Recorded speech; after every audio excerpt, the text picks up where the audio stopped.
The millionaire mocked the cleaning lady until he discovered she was the founder's daughter. You're about to discover an incredible story that will completely change how you think about pride, Future. And that arrogance can cost us everything when we least expect it.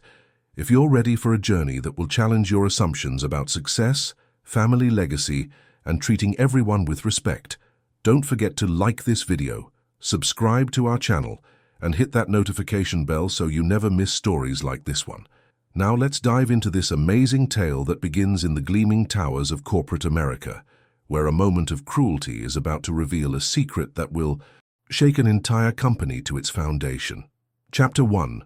The Empire Built on Forgotten Dreams. The 47th floor of the Sterling Industries Tower pierced the Seattle skyline like a gleaming monument to American corporate power, housing the executive offices of one of the Pacific Northwest's most successful manufacturing conglomerates.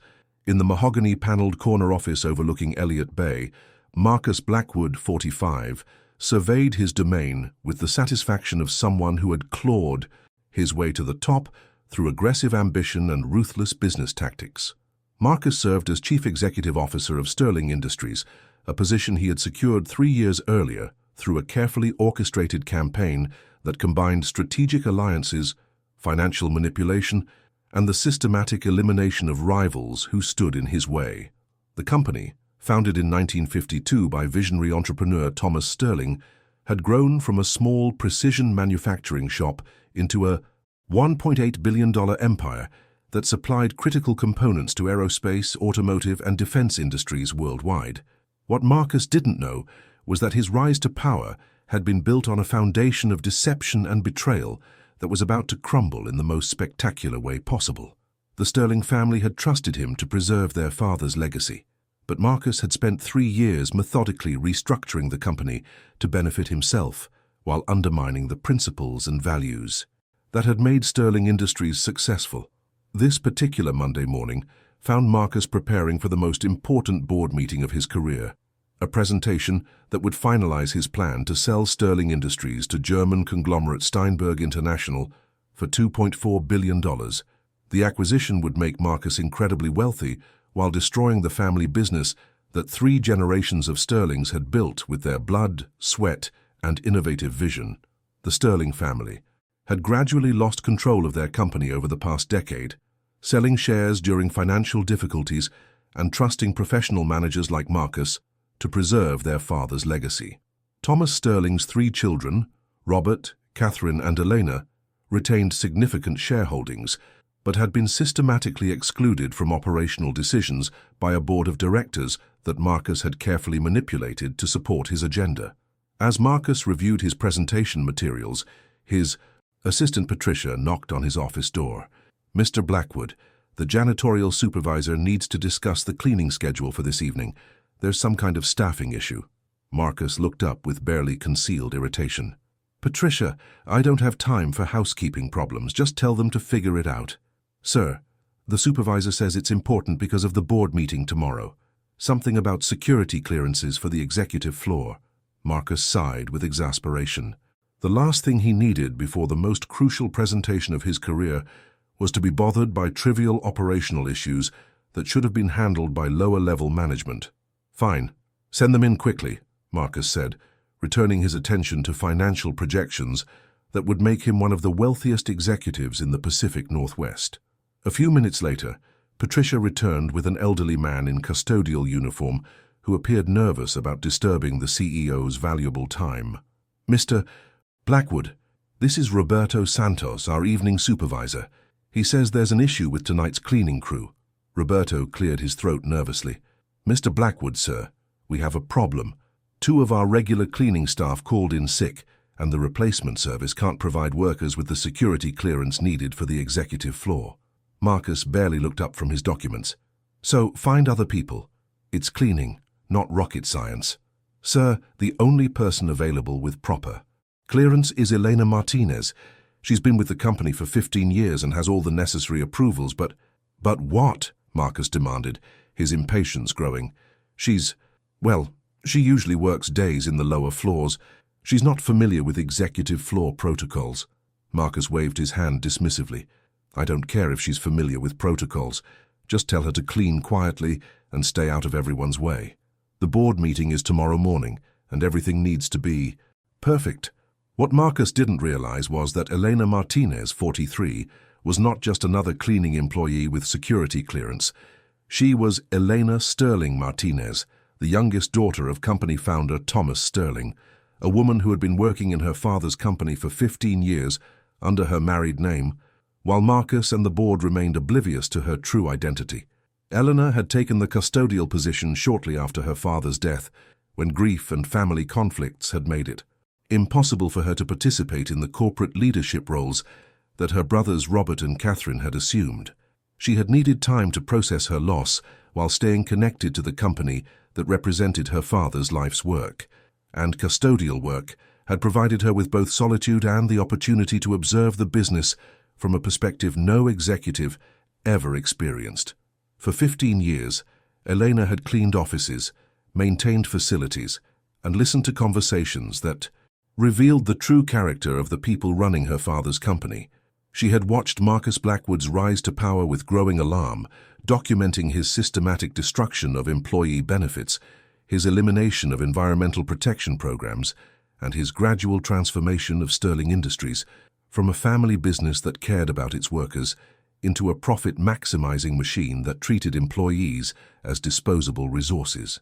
Elena had retained her significant shareholding in IKEA, Sterling Industries, but she had chosen to exercise her influence quietly and anonymously, using her position as custodial staff to gather information about Marcus's activities while waiting for the right moment to reveal herself and challenge his leadership. That moment was about to arrive in the most dramatic way possible. That evening, as executives and board members departed for expensive dinners and exclusive social events, Elena began her work on the 47th floor with the same methodical care she had shown for 15 years. But tonight was different. Tonight she would be cleaning the office of the man who was about to destroy everything her father had built. As Elena dusted Marcus's desk, she couldn't help but notice the presentation materials scattered across its surface.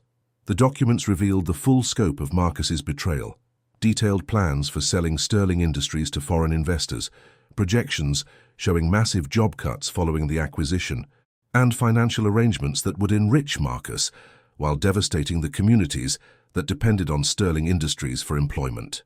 Eleanor felt her anger building as she read through Marcus's notes, which described Sterling Industries' loyal workforce as redundant human resources and dismissed the company's environmental commitments as unnecessary cost centers. This was not the vision her father had died defending. This was the systematic destruction of everything Thomas Sterling had believed in. As Eleanor continued cleaning, she heard footsteps in the hallway and quickly returned to her work. Marcus Blackwood entered his office, clearly annoyed to find custodial staff still working at such a late hour. "Excuse me," Marcus called out, without looking directly at Elena. "How much longer is this going to take? I need to make some private phone calls." Elena looked up from her cleaning cart, seeing Marcus clearly for the first time in the 15 years she had been working in his building. "I'm sorry, sir, I'll be finished in just a few minutes." Marcus barely glanced at her, his attention focused on the phone call he needed to make to finalize details of tomorrow's presentation. "Just work quietly, and don't touch anything on my desk. Those documents are confidential." Elena felt a surge of rage at Marcus's dismissive tone and his assumption that she was too unimportant to understand or care about the confidential documents that detailed the destruction of her family's legacy. "Of course, sir," Eleanor replied with the deferential tone she had perfected over 15 years of being invisible to executives who never bothered to learn her name or acknowledge her humanity.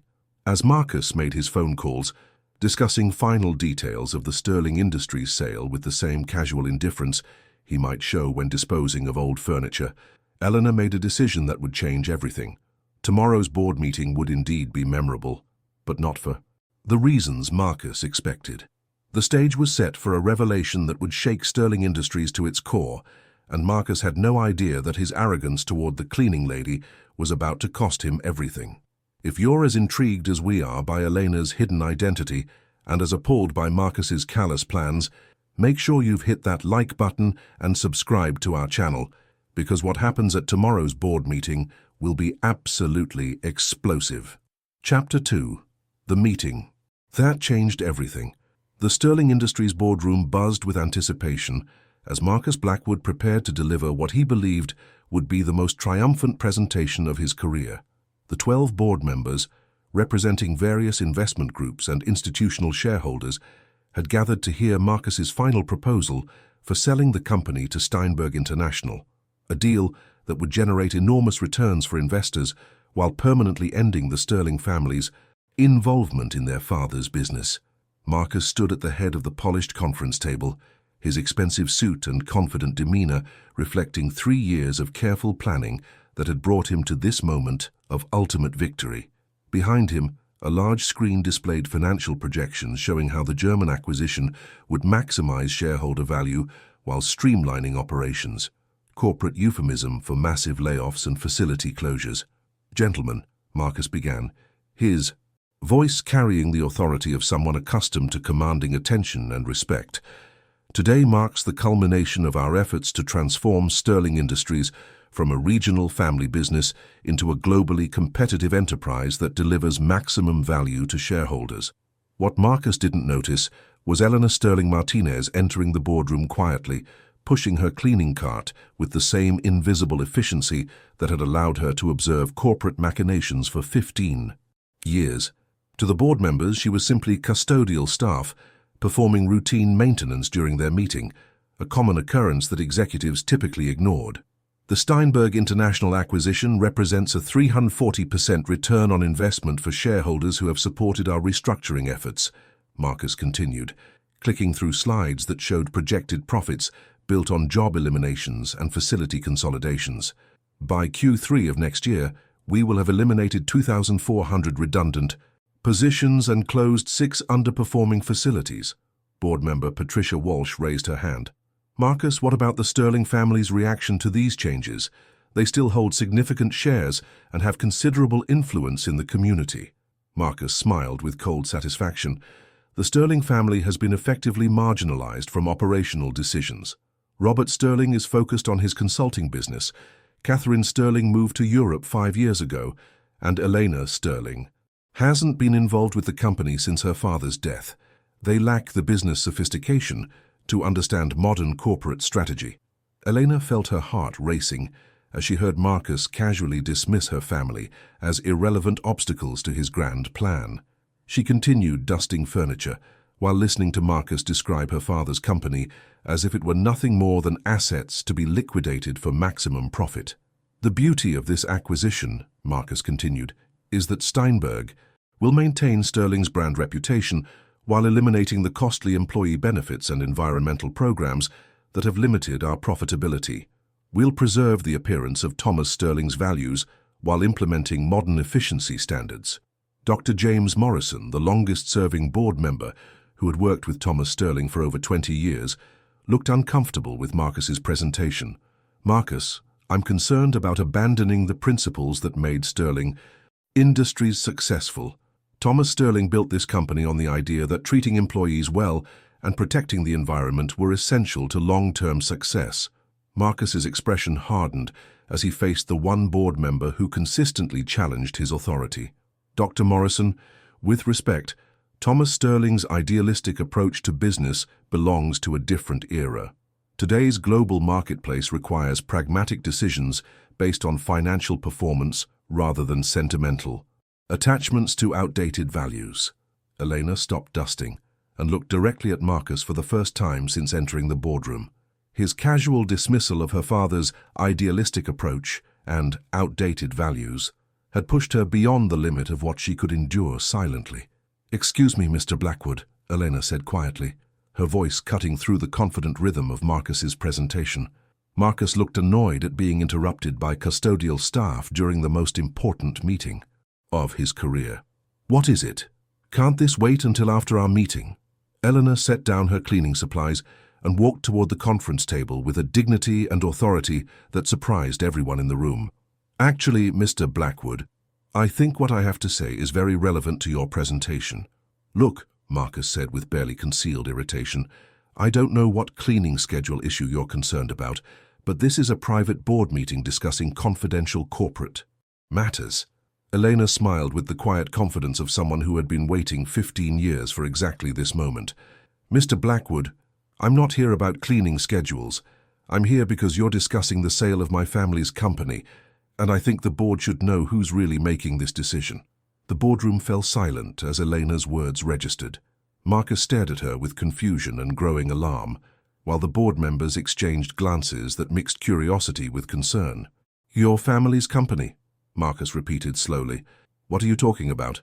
Elena reached into her cleaning cart and pulled out a folder containing documents that she had kept hidden for 15 years.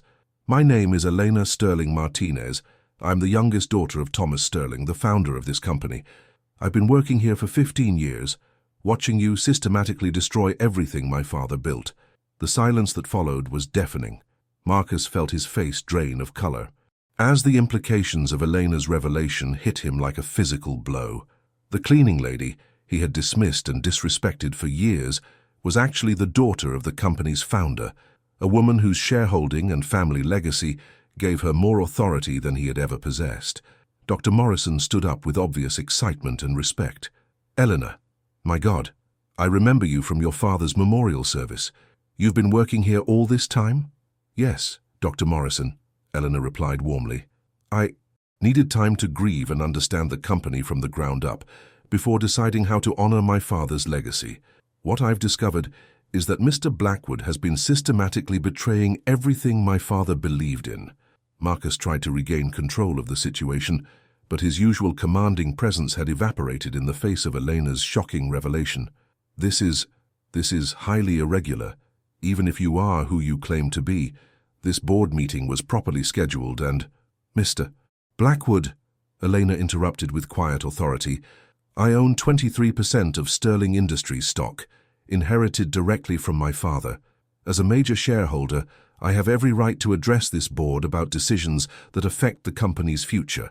Elena opened her folder and began distributing documents that she had compiled over 15 years of observation.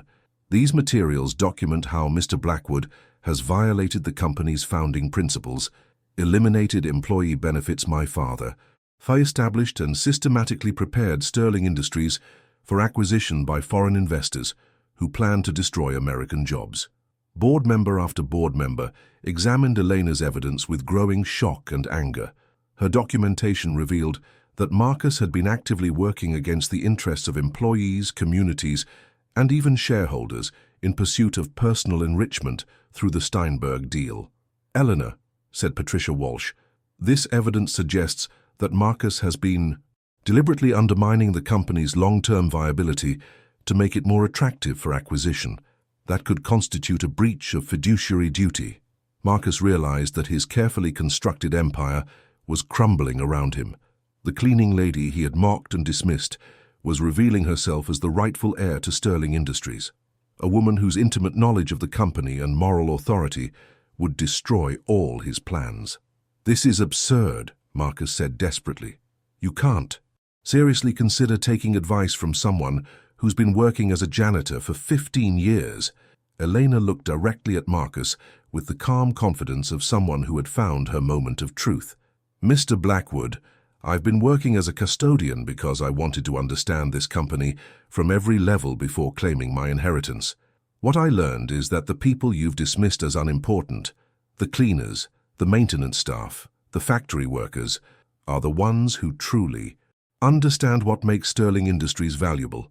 The boardroom erupted in discussion, as members realized they had been manipulated by Marcus while the real authority had been cleaning their offices for 15 years. Elena Sterling Martinez, the founder's daughter, was about to reclaim her family's legacy and expose the greatest corporate betrayal in Sterling Industries' history. Chapter 3. The Reckoning of Arrogance.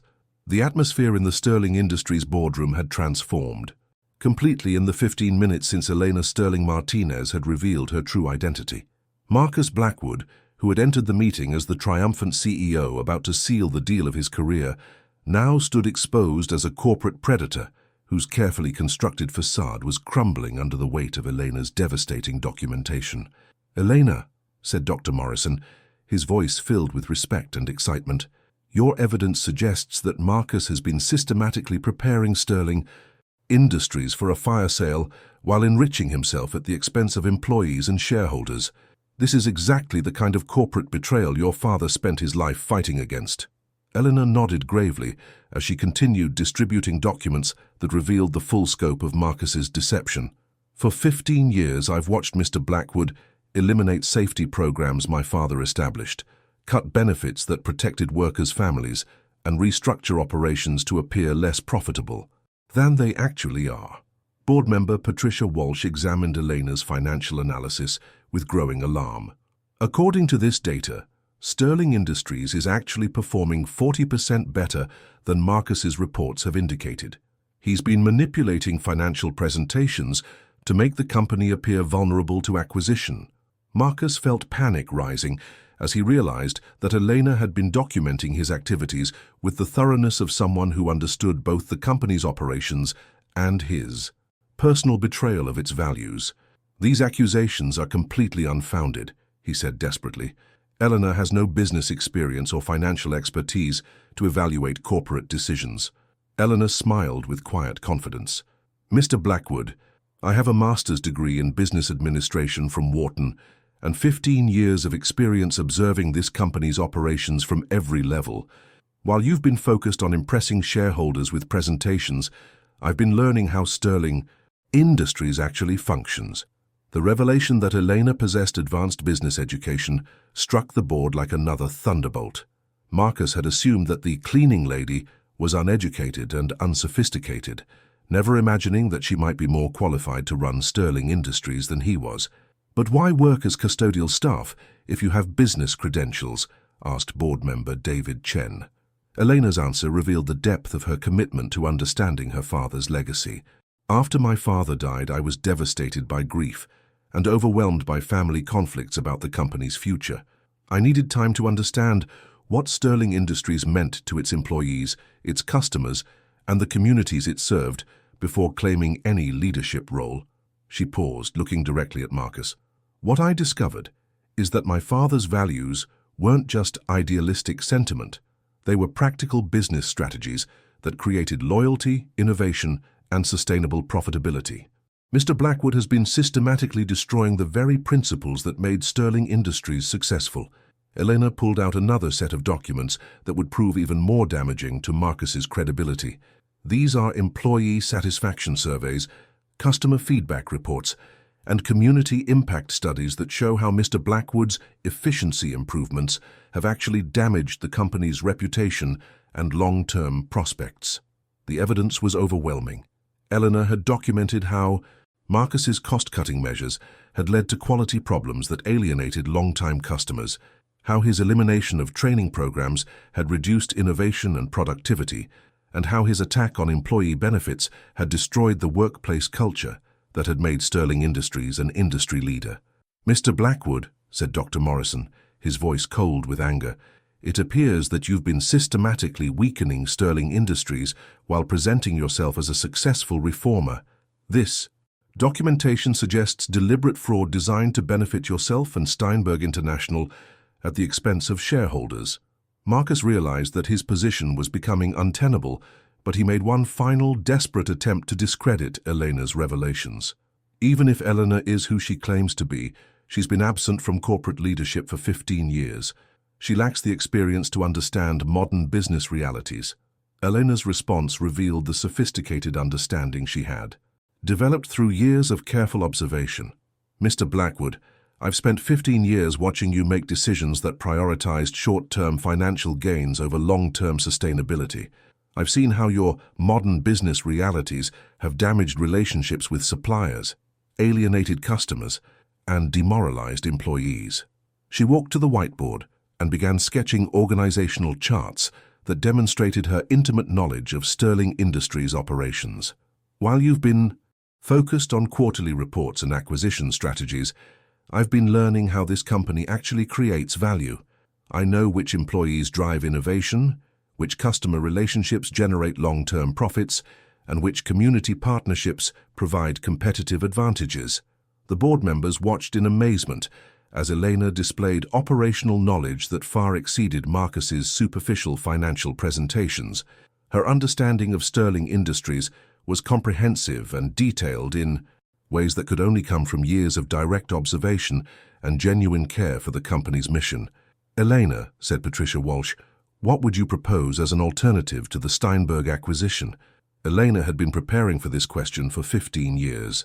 "I propose that we reject the foreign acquisition and instead implement an employee ownership program that honors my father's vision while ensuring Sterling Industries remains an American company controlled by people who understand its values." She outlined a plan that would buy back shares from external investors using the company's strong cash flow, establish profit-sharing programs for employees, and create community investment funds that would strengthen Sterling Industries' local relationships while generating sustainable growth. This approach would provide better returns for long-term shareholders while preserving the jobs and community partnerships that make Sterling Industries valuable, Elena explained.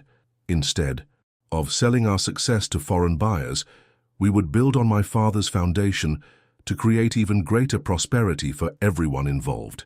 The contrast between Eleanor's comprehensive understanding and Marcus's narrow financial focus was stark and damaging.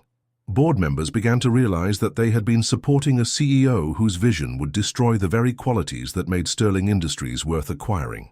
"Marcus," said Dr. Morrison, "I think it's clear that this board needs to reconsider both the Steinberg acquisition and your leadership of this company. Elena's presentation has revealed serious concerns about your management and your commitment to Sterling Industries' long-term success." As the board members discussed next steps, Marcus stood in stunned defeat, realizing that his arrogance toward the cleaning lady had cost him everything. Elena Sterling Martinez, the woman he had dismissed as unimportant, had systematically documented his betrayal while preparing to reclaim her family's legacy. The custodial worker who had quietly observed his rise to power was about to become the force that brought him down and restored Sterling Industries to the principles that had made it great. Chapter 4. The Daughter's Return. 6 months after Elena Sterling Martinez had dramatically revealed her identity and exposed Marcus Blackwood's corporate betrayal, Sterling Industries had undergone a transformation that exceeded every stakeholder's expectations. The company that Marcus had been preparing to sell to foreign buyers had instead become a model of employee ownership and community partnership that attracted admiration from business leaders worldwide. Elena stood in the boardroom where she had once cleaned floors while planning her family's corporate restoration, now serving as chief executive officer of the company her father had founded and her vision had saved. The morning sun streamed through windows that overlooked manufacturing facilities, where employee owners worked with renewed pride and purpose, knowing that their efforts directly contributed to their own prosperity and their community's well-being. "The quarterly report shows exceptional results across all metrics," Elena announced to the board of directors, which now included 3 employee representatives and 2 community leaders, alongside traditional investor delegates. "Revenue is up 34%, employee satisfaction has reached the highest levels in company history, and our customer retention rate has improved to 96%. Dr. Morrison, who had become Elena's strongest supporter and closest advisor, smiled with obvious pride. "Elena, your father would be amazed by what you've accomplished. Sterling Industries is not just honoring his legacy, it's expanding his vision in ways he never imagined possible." The transformation had been remarkable but not simple. Elena's first act as CEO had been to cancel the Steinberg acquisition and implement the employee ownership program she had outlined during that fateful board meeting. Marcus Blackwood had been dismissed for breach of fiduciary duty, and federal investigators were examining his financial arrangements with potential buyers. "The employee stock ownership plan has created 847 new millionaires among our workforce," Elena reported with satisfaction. "When people own a stake in their company's success, they innovate and collaborate in ways that purely profit-driven organizations cannot achieve." The ESOP model had revolutionized Sterling Industries' culture and performance. Workers who had been treated as disposable costs under Marcus's leadership now functioned as invested partners, whose creativity and dedication produced improvements that impressed even veteran industry analysts. Patricia Walsh, who had been elected by shareholders to serve as board chair, reviewed the community impact data with obvious amazement. "Elena, The Community Investment Fund has generated 1,200 new jobs in local, supporting businesses while reducing our supply chain costs by 18%. Your father's belief that corporate success and community prosperity were inseparable has been validated beyond any doubt. Elena had used her business education and 15 years of observational experience to create innovative programs that strengthened Sterling Industries while revitalizing the Pacific Northwest communities that had supported the company for decades. Local suppliers received preferential contracts and development assistance, while community colleges established training programs that ensured a skilled workforce for future expansion. We've also completed the restoration of environmental protection programs that the previous administration had eliminated, Elena continued. Our carbon footprint has decreased by 45%, while our production capacity has increased by 22%. The environmental initiatives had proven that Thomas Sterling's commitment to sustainability was not just ethical leadership, but practical business strategy. Elena's programs had reduced waste, improved efficiency, and attracted environmentally conscious customers who paid premium prices for responsibly manufactured products.